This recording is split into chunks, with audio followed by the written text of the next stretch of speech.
Vou trazer um bastidorzinho para vocês aqui no CNN 360 a partir de agora. Gente, falando um pouco sobre essa segunda rodada que vai ter de montagem da base. Bom, Lula recriou ministérios, chegou no número de 37 ministérios, deu 9 pastas para o Centrão. União Brasil está lá contemplado, não sabe nem se vai entregar os votos, mas ficou com 3 ministérios. A Thaís já traz apuração sobre isso. Você tem também ali o MDB, você tem o próprio PSD de Gilberto Kassab, que não se posicionou, todos eles ganharam 3 ministérios cada, mas agora vai ter uma segunda rodada de cargos, isso daqui um mês, pós-votação da presidência da Câmara e do Senado.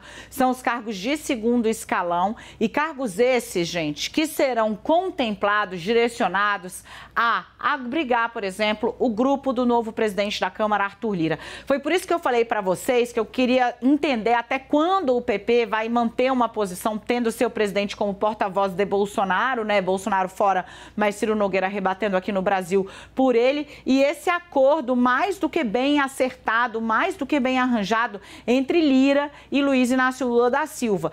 Tanto que, né, ontem José Guimarães fez uma declaração falando sobre a criação de um novo bloco. Acho que a Larissa vai poder me explicar melhor, explicar aqui para vocês melhor o que foi que ele disse. Mas bateu o quadrado. Lira ligou no Palácio do Planalto para entender. Falou, tá acontecendo alguma movimentação aí que eu não tô sabendo? Não, tá tudo certo, tá equacionado, não tem nada na bola nas costas, o acertado tá acertado e o PT já trata. O Planalto já trata Lira como presidente da Câmara reeleito. Tanto que diz, hoje a conversa com Lira é uma.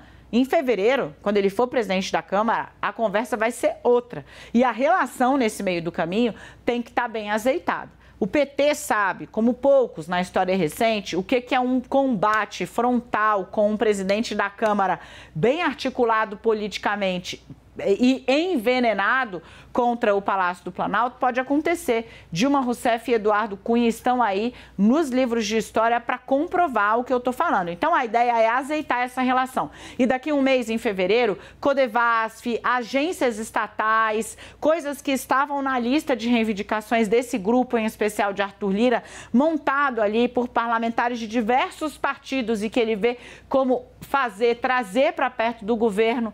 Essa redistribuição vai ser feita. Os cargos de segundo escalão não serão entregues de uma vez só, como foram os ministérios. Apesar das parcelas, foi tudo num período aí curtinho da transição. Os cargos do segundo escalão vão ser fatiados um primeiro pedaço agora, com prioridade para PV, Solidariedade, Avante e Podemos.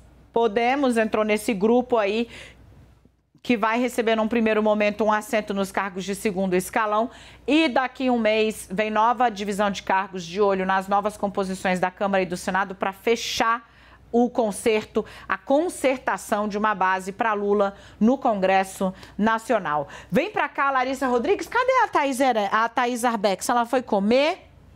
Ela já volta. É o Martim, né, cara? Olha ali ela voltando, ó, passando ali atrás da Larissa, ó. Tá vendo? Porque é o seguinte, é o Martim, né, cara? Larissa, o que eles estão fazendo ali é o seguinte, né?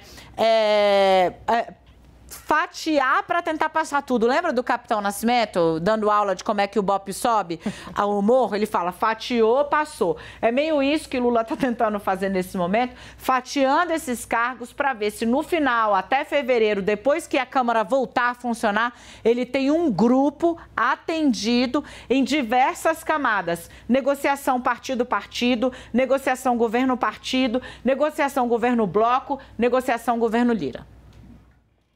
A própria presidente do PT disse que essa questão de segundo escalão vai ficar para um segundo momento, né, Dani? Numa tentativa mesmo de que a primeira, abre aspas, crise resolvida, que foi essa dos ministros, de tentar trazer enquanto partido, você estava falando dessa negociação, né? Negociação governo eleito, governo agora que assumiu, né? Com o partido, foi essa primeira crise, essa primeira divisão de cargos. Agora é preciso esperar como vai se dar tudo ali no Congresso Nacional. A gente lembra que os deputados que foram eleitos lá em outubro, tanto os deputados quanto os senadores, só tomam posse em 1º de fevereiro. Então tem agora janeiro para o PT dar uma acalmada para ver como vai ser a partir de fevereiro. Porque, como você disse, o PT já contabiliza e não é só o PT. Todo mundo já entende que Lira vai ser reeleito. Teve um momento que se achava que ia ser até muito mais fácil do que é hoje. Mas não se chegou a nenhum entendimento de que há alguém que possa disputar diretamente e tirar Lira da presidência da Câmara pelos próximos 2 anos. Então, assim que Lira assumir, a negociação ela muda. Ela muda, como você disse, vai partir de governo, de Palácio do Planalto para bloco parlamentar,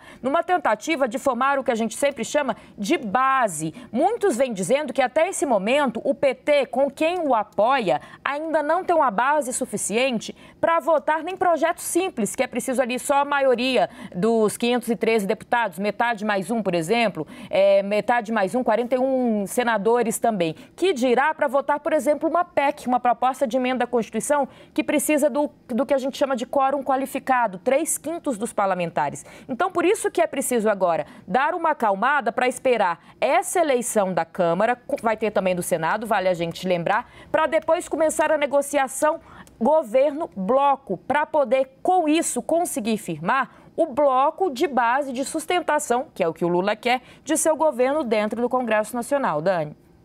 Obrigada, Lari, trazendo as informações para a gente.